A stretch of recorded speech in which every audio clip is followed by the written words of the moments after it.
Peter, I'm going to come to you first. You're the expert on this.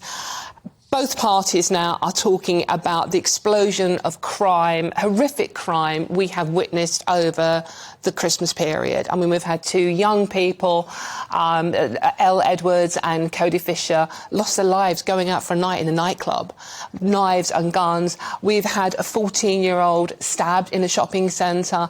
It's just been horrific news over Christmas. And now both parties are coming out. They are the party that's going to tackle this. What do you make of what both of them have said this morning? I wish these words would come true. But sadly, the state of British policing is now, quite frankly, so catastrophic in many regards, and that's borne out by the number of police services that are in special measures. Yeah.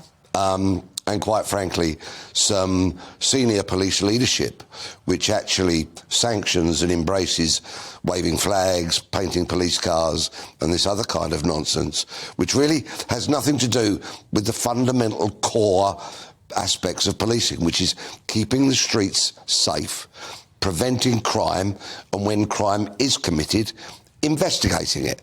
And if anybody's in any doubt about that not being done, let's recall yesterday's headline of 1,145,000 crimes of theft and burglary not being investigated. They're just not. And we've also, on top of that, we've got rape prosecution rates at an all-time low. 1.6%?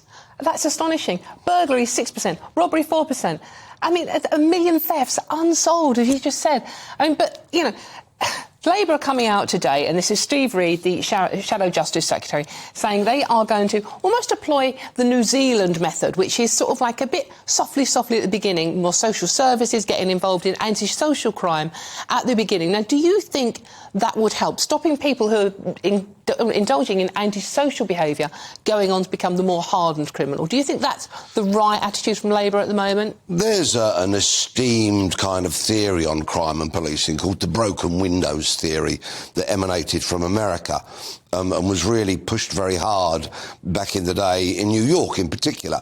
And that was that if you deal with low-level crime, you can prevent so much more serious crime being committed. And there is some credibility to that.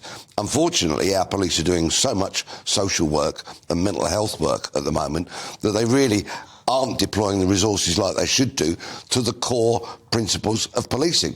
And that is part of the reason why they've got themselves into such a tangle and is a major factor in why so many people on the streets of Britain, quite frankly, do not feel safe.